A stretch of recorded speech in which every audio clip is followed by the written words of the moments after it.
So hi friends, welcome to our channel. Friends, మనకి 10+2 క్వాలిఫికేషన్తో apply చేసుకునే విధంగా మన యొక్క సొంత రాష్ట్రంలో ఉన్నటువంటి యొక్క ప్రభుత్వ రంగ సంస్థ నుంచి పర్మనెంట్ జూనియర్ అసిస్టెంట్ ఉద్యోగాలకి సంబంధించి ఈ యొక్క జాబ్ నోటిఫికేషన్ అనేది రిలీజ్ చేయడం జరిగింది. ఈ యొక్క పోస్ట్కి సెలెక్ట్ అయినటువంటి క్యాండిడేట్స్కి మంత్లీ వచ్చరికి 40,000 వరకు కూడా శాలరీ అనేది రావడం జరుగుతుంది గైస్. ఎలాంటి ఎక్స్పీరియన్స్ అనేది కూడా ఉండాల్సినటువంటి అవసరం అయితే లేదు. సో ఈ యొక్క పోస్ట్కి సెలెక్ట్ అయినటువంటి క్యాండిడేట్స్కి మన యొక్క సొంత రాష్ట్రంలోనే జాబ్ పోస్టింగ్ అనేది కూడా ఉంటుంది కాబట్టి సో డెఫినెట్గా ఈ యొక్క ఆపర్చునిటీని యూటిలైజ్ అయితే చేసుకోండి. ఈ విధంగా ఈ యొక్క నోటిఫికేషన్కి సంబంధించి కంప్లీట్ డీటెయిల్స్ అన్నిటిని కూడా ఈ యొక్క వీడియోలో డిస్కస్ అయితే చేద్దాం. సో ఎవరు కూడా స్కిప్ అయితే చేయదు గైస్. ఫస్ట్ టైం మన ఛానల్ని విజిట్ చేస్తున్నట్లయితే కనుక సబ్స్క్రైబ్ అయితే చేసుకుని బెల్ ఐకాన్ కూడా యాక్టివేట్ చేసి పెట్టుకోండి. ఇంకా ఎవరైనా వీడియోని లైక్ చేయనట్లయితే కనుక డెఫినెట్గా వీడియోని లైక్ చేసేటువంటి ప్రయత్నం అయితే చేయండి guys. Okay, let's start the video. First of all ఈ యొక్క పోస్ట్లకి సంబంధించి ఇంపార్టెంట్ డేట్స్ విషయానికి వచ్చేట్లయితే కనుక ఆల్రెడీ మనకి June 1 నుంచి కూడా అప్లికేషన్ ప్రాసెస్ అనేది స్టార్ట్ కావడం జరిగింది. ఇక లాస్ట్ డేట్ విషయానికి వచ్చేట్లయితే కనుక June 30 వరకు కూడా ఈ యొక్క రిక్రూట్మెంట్కి ఆన్లైన్లో అప్లికేషన్స్ అనేవి సబ్మిట్ అయితే చేసుకోవాల్సి అయితే ఉంటుంది. సో ఈ యొక్క పోస్ట్లకి ఎవరెవరు అప్లై చేసుకోవచ్చు అని చూసుకున్నట్లయితే కనుక so all Indian national citizens అందరికీ కూడా మనకి ఈక్వల్ ఛాన్స్ అనేవి ఇవ్వడం జరిగింది. అంటే మీరు ఏ స్టేట్కి చెందిన వారైనా సరే ఈ యొక్క జాబ్స్కి అప్లై అనేది చేసుకోవచ్చు గైస్. సో మీరు ఆంధ్ర అయినా తెలంగాణ అయినా ఈ విధంగా మీరు ఏ స్టేట్కి చెందిన వారైనా సరే ఈ యొక్క జాబ్స్కి అప్లై అనేది చేసుకోవచ్చు. ఎందుకంటే ఇది మనకి సెంట్రల్ గవర్నమెంట్ ఆర్గనైజేషన్ కాబట్టి అన్ని స్టేట్ల వరకు కూడా మనకి ఈక్వల్ ఛాన్స్ అనేవి ఉండడం అనేది జరుగుతుంది గైస్. సో పోస్టుల వరకు వేకెన్సీస్కి సంబంధించిన డీటెయిల్స్తో పాటు పే స్కేల్ అనేది ఏ విధంగా ఉంటుంది, ఏజ్ లిమిట్కి సంబంధించిన డీటెయిల్స్ కనుక చూసుకున్నట్లయితే కనుక ఈ యొక్క నోటిఫికేషన్ ద్వారా మనకి జూనియర్ సెక్రటరేట్ అసిస్టెంట్ అనేటువంటి ఈ యొక్క ఉద్యోగాలతో పాటు జూనియర్ స్టెనోగ్రాఫర్ అనేటువంటి ఈ యొక్క ఉద్యోగాలను అయితే రిక్రూట్మెంట్ అనేది చేయడం జరుగుతుంది. సో మీరు జూనియర్ సెక్రటరేట్ అసిస్టెంట్ ఉద్యోగాలకి సెలెక్ట్ అయినట్లయితే కనుక సెంట్రల్ గవర్నమెంట్ లెవెల్ 2 ప్రకారం బేసిక్ పేనే మనకి 19,000 రూపీస్ అనేది పే చేయడం జరుగుతుంది. ఈ యొక్క బేసిక్ పేతో పాటు చాలా రకాల సెంట్రల్ గవర్నమెంట్కి సంబంధించి అలవెన్సెస్ అనేవి కూడా మనకి పే చేయడం జరుగుతుంది. కాబట్టి ఈ విధంగా అన్ని అలవెన్సెస్ కలుపుకుంటే దాదాపుగా మనకి 38,000 వరకు కూడా పర్ మంత్ శాలరీగా మనకి పే చేయడం జరుగుతుంది. నెక్స్ట్ మీరు జూనియర్ స్టెనోగ్రాఫర్ పోస్ట్కి మీరు సెలెక్ట్ అయినట్లయితే కనుక సెంట్రల్ గవర్నమెంట్ లెవెల్ 4 ప్రకారం బేసిక్ పేని మీకు 25,000 రూపీస్ అనేది పే చేయడం జరుగుతుంది.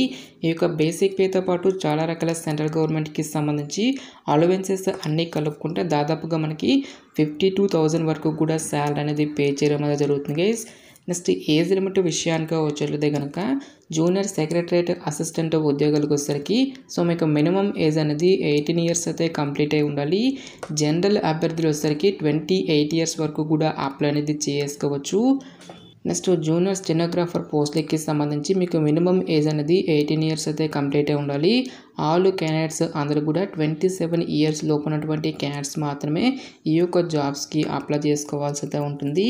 ఎటువంటి ఏజ్ రిలాక్సేషన్స్ అంటూ కూడా మనకి ఏమీ కూడా ఉండవు గైస్. సో ఈ యొక్క పోస్ట్లకి అప్లై చేసుకోవడానికి మీకు ఉండాల్సినటువంటి ఎసెన్షియల్ ఎడ్యుకేషనల్ క్వాలిఫికేషన్ విద్యా అర్హత విషయానికి వచ్చేట్లయితే కనుక 10+2 ఆర్ ఇట్స్ ఈక్వలెంట్ క్వాలిఫికేషన్ అని చెప్పేసి ఇవ్వడం జరిగింది. సో 10+2 అనేది మీరు ఏ విభాగంలో కంప్లీట్ చేసినా సరే ఈ యొక్క జాబ్స్కి అప్లై అనేది చేసుకోవచ్చు. లైక్ మీరు డిప్లొమా కంప్లీట్ చేసినా, ITI చేసినా, ఇంటర్మీడియట్ కంప్లీట్ చేసినా సరే ఈ యొక్క వేకెన్సీస్కి అప్లై అనేది చేసుకోవచ్చు. సో దీంతో పాటుగా మనకి టైపింగ్కి సంబంధించి స్కిల్స్ అయినా కూడా మనకి అడగడం జరుగుతుంది గైస్. ఇంగ్లీష్ లాంగ్వేజ్లో వచ్చేసరికి 35 words per minute, హిందీ లాంగ్వేజ్లో వచ్చేసరికి 30 words per minute టైపింగ్కి సంబంధించి స్కిల్స్ అయినా కూడా మీకు ఉండాలి అని చెప్పేసి ఇక్కడ మనకి జాబ్ డీటెయిల్స్లోనే క్లియర్గా మెన్షన్ చేయడం జరిగింది. నెక్స్ట్ ఈ యొక్క పోస్ట్లకి సంబంధించి అప్లికేషన్ ప్రాసెస్ విషయానికి వచ్చేట్లయితే కనుక ఓన్లీ ఆన్లైన్లోనే అప్లై చేసుకోవాల్సి అయితే ఉంటుంది. సో ఇక అప్లై లింక్స్ అన్నిటినీ కూడా వీడియో డిస్క్రిప్షన్లోనూ కామెంట్ సెక్షన్ అయితే ప్రొవైడ్ అయితే చేస్తాను గైస్. నెక్స్ట్ ఈ యొక్క వేకెన్సీస్కి సంబంధించి అప్లికేషన్ ఫీజు విషయానికి వచ్చేట్లయితే కనుక ఆల్ ఉమెన్ క్యాండిడేట్స్తో పాటు SC, ST, PWD, ex service man candidates ఎవరైతే ఉంటారో ఈ యొక్క క్యాండిడేట్స్ ఎటువంటి అప్లికేషన్ ఫీజు అనేది కూడా పే చేయాల్సినటువంటి అవసరం అయితే లేదు. ఈ యొక్క క్యాండిడేట్స్ అందరూ కూడా ఫ్రీగా అప్లై అనేది చేసుకోవచ్చు. సో రిమైనింగ్ కేటగిరీకి చెందినటువంటి క్యాండిడేట్స్ అందరూ కూడా 500 రూపీస్ అప్లికేషన్ ఫీజు అనేటువంటి దాన్ని ఆన్లైన్లో పే చేయాల్సి అయితే ఉంటుంది. నెక్స్ట్ ఈ యొక్క పోస్ట్‌లకి సంబంధించి సెలక్షన్ ప్రాసెస్ అనేది ఏ విధంగా ఉంటుంది అని చూసుకున్నట్లయితే గనక కేవలం మనకి ఒకే ఒక రిటన్ ఎగ్జామినేషన్ ద్వారా ఈ యొక్క వేకెన్సీస్‌కి ఎంపిక అనేది చేయడం జరుగుతుంది. సో ఇక్కడ మనకి జూనియర్ సెక్రటరియట్ అసిస్టెంట్ పోస్ట్‌లకి సంబంధించి డీటెయిల్స్ సిలబస్ అనేది కూడా మనకి ఇక్కడ నోటిఫికేషన్‌లో ఇవ్వడం జరిగింది. టోటల్‌గా మనకి ఇంటర్మీడియేట్ లెవెల్ నుంచి 200 మల్టిపుల్ చాయిస్ క్వెషన్స్ అనేవి అడగడం జరుగుతుంది. 2 అవర్స్ 30 మినిట్స్ పాటు కూడా మనకి ఈ యొక్క ఎగ్జామినేషన్ అనేది కండక్ట్ చేయడం జరుగుతుంది గైస్. సో ఇక ఎగ్జామినేషన్లో మళ్ళీ 2 పేపర్స్‌గా డివైడ్ అనేది చేయడం జరిగింది. పేపర్ 1 అనేది మనకి టోటల్‌గా 90 మినిట్స్ పాటు కూడా కండక్ట్ చేయడం జరుగుతుంది గైస్. పేపర్ 1లో మనకి మెంటల్ ఎబిలిటీ టెస్ట్‌కి రిలేటెడ్‌గా 100 నెంబర్ ఆఫ్ క్వెషన్స్ అనేవి అడగడం జరుగుతుంది. 200 మార్క్స్. ఈచ్ వన్ కరెక్ట్ ఆన్సర్‌కి ఇక్కడ మనకి 2 మార్క్స్ అనేవి కేటాయిస్తారు.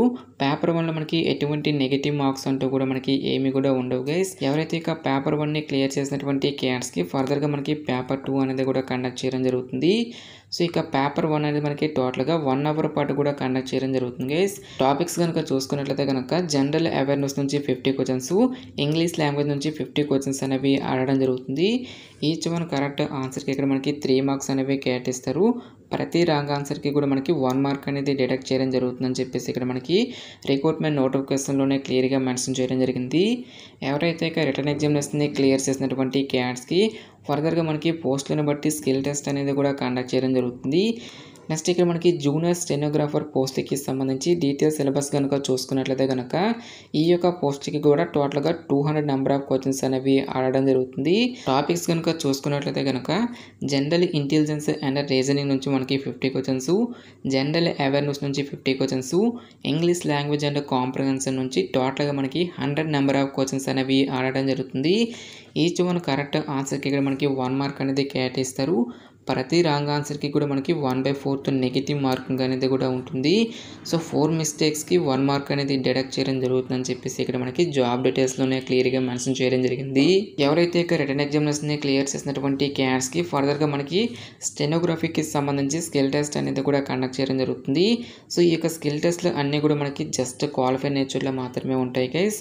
ఫైనల్ మెరిట్ అనేది మాత్రం ఓన్లీ రిటన్ ఎగ్జామినేషన్‌లో వచ్చేటువంటి మార్క్స్‌ని బేస్ చేసుకొని అభ్యర్థులను అయితే షార్ట్ లిస్ట్ అనేది చేయడం జరుగుతుంది. సో ఈ విధంగా మనకి ఈ యొక్క పోస్ట్‌కి సంబంధించి సెలక్షన్ అనేది కంప్లీట్ అయితే చేయడం జరుగుతుంది గైస్.